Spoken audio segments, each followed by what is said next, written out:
नमस्कार दोस्तों। कुछ भारतीय युवा रूस की सेना में जाकर फंस गए हैं, जिसे भारत सरकार द्वारा लगातार कोशिश की जा रही है कि उन्हें किस प्रकार से बाहर निकाला जाए। तो आइए जानते हैं डिटेल से कि किस प्रकार से भारतीय युवा फंस गए हैं रूस की सेना में। इन्हें किस चीज़ का लालच दिया गया था, इनसे क्या वादा किया गया था। इनसे ट्रेनिंग से पहले इन्हें एक बांड पर साइन कराया गया था। ये बांड रूसी भाषा में लिखा हुआ था। कुछ एजेंटों की मदद से इन्हें रूस में भेज दिया गया। एजेंटों के द्वारा प्रत्येक भारतीय युवाओं से 3-3 लाख रुपए लिया गया था। इन्हें फ़ोन से बात करने की भी इजाज़त नहीं दी जाती थी। सप्ताह में सिर्फ एक बार ही इन्हें फ़ोन से बात करना अलाउ था, क्योंकि इनसे कहा गया है, जब सेना में भर्ती कर लिया गया तो इनसे कहा गया कि अगर आप फ़ोन पे बात करते हैं तो जो यूक्रेन की सेना है वो आपकी लोकेशन को ट्रैक कर सकती है। ट्रैक करने के बाद आपके लोकेशन पर ट्रैक करने तो जो रूसी सेना की जो खुफिया जानकारी है वो वहाँ से पता चल सकती है। तो आइए जानते हैं कि जो भारत के युवा हैं किस प्रकार से फंस गए, इन्हें किस प्रकार का लालच दिया गया था। इन्हें एजेंटों के द्वारा लालच दिया गया था कि आपको सिक्योरिटी जॉब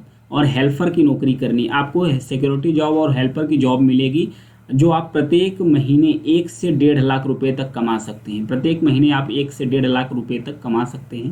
तो इन सारे जो भारतीय युवा हैं, टोटल इसमें 16 थे। जो युवा थे कर्नाटक, गुजरात, महाराष्ट्र, जम्मू कश्मीर और तेलंगाना से 16 युवा अलग अलग जगहों से थे। इसमें 4 एजेंट शामिल थे। 4 एजेंटों में 2 भारतीय थे और 2 एजेंट थे जो रूस में रहते थे। चारों एजेंटों के द्वारा प्लान बनाया गया था, जिसमें एक एजेंट था वो दुबई में रहता। तो भारतीय एजेंट था जिसका नाम फैसल खान था। जो फैसल खान था वो एक यूट्यूब मतलब बाबा ब्लॉग नाम से एक यूट्यूब चैनल चलाता था। उसमें दावा करता था कि आपको अगर अच्छा खासा पैसा यानी 1 से 1.5 लाख रुपए कमाना है तो रूस में आपको हेल्पर और सिक्योरिटी जॉब की नौकरी मिल रही है। वो अपना बाकायदा फ़ोन नंबर भी दिया था। तो उस फ़ोन नंबर के माध्यम से जो भारतीय युवा हैं वो कांटेक्ट करने के बाद वहाँ पर फंस गए थे।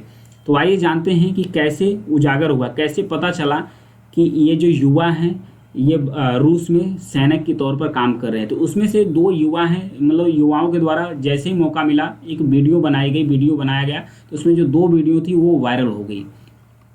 कुछ लंबे समय से इनके परिवार संपर्क करना चाहते थे, संपर्क नहीं हो पा रहा था। तो भारत सरकार जो नियरेस्ट पुलिस स्टेशन था वहाँ पर उन्होंने FIR दर्ज तो कराया था, लेकिन जब वीडियो उनकी वायरल हुई तब पता चला कि ये रूसी सेना में भर्ती हुई। तब इनकी तहकीकात करना शुरू कर दिया गया, तब इनसे पूछना शुरू कर दिया गया, जांच शुरू कर दिया गया। तो एजेंटों को पकड़ा गया। तो एजेंटों में जो फैसल खान है उसने कहा कि हम थे और 2 जो मतलब कि 2 और भारतीय थे और 2 और रसिया में रहते थे एजेंट, मतलब 4 एजेंट थे। उनके द्वारा किया गया था। हमारे द्वारा जो जानकारी दी गई थी वो हमें एजेंटों के द्वारा बताया गया था। हालांकि जब इनसे बांड पर साइन कराया गया था रूसी भाषा में बांड लिखा गया था।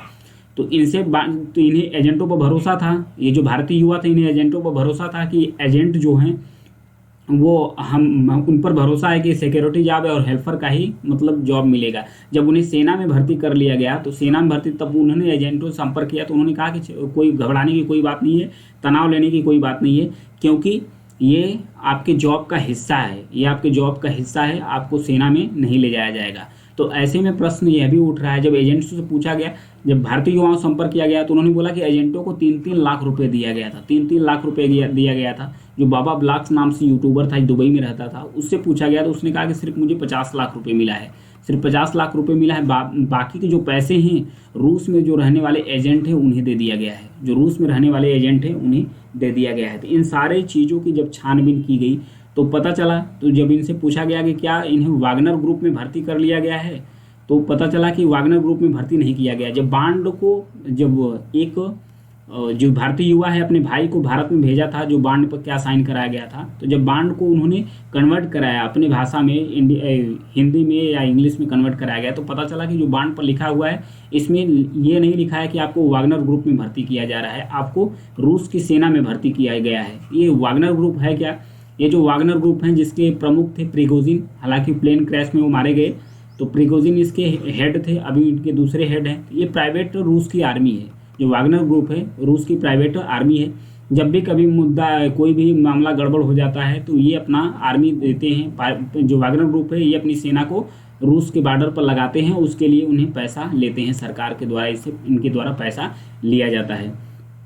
तब जब इन सब सारी चीज़ों का तहकीकात किया गया तो अब भारत सरकार से जब संपर्क किया तो भारत सरकार का जो विदेश मंत्रालय है लगातार संपर्क में है कि जो भारतीय युवा हैं किस प्रकार से उन्हें वापस लाया जा सके।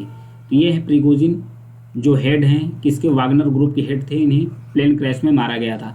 तो ये एक चीज़ ध्यान रखिएगा, कभी भी शॉर्टकट आप मत अपनाइए पैसा कमाने के चक्कर में, किसी भी एजेंट और दलालों के चक्कर में मत पड़िए। आपको कहीं भी किसी भी सिचुएशन पर आप छोड़ देंगे, आप कहीं भी फंस सकते हैं। आप किसी भी प्रकार से दलालों का संपर्क मत करिए। जो जेन्युइन चीज़ है, आप अगर आपको विदेश जाना है तो आपको जो सरकारी माध्यम है, जो सरकार का जो ऑफिशियल चीज़ है, वहीं से आप संपर्क करके बाहर जा सकते हैं। अन्यथा आप कहीं भी मत जाइए, क्योंकि अब जो पैसा है, पैसे के चक्कर में आपका जीवन बर्बाद हो सकता है। Thank you.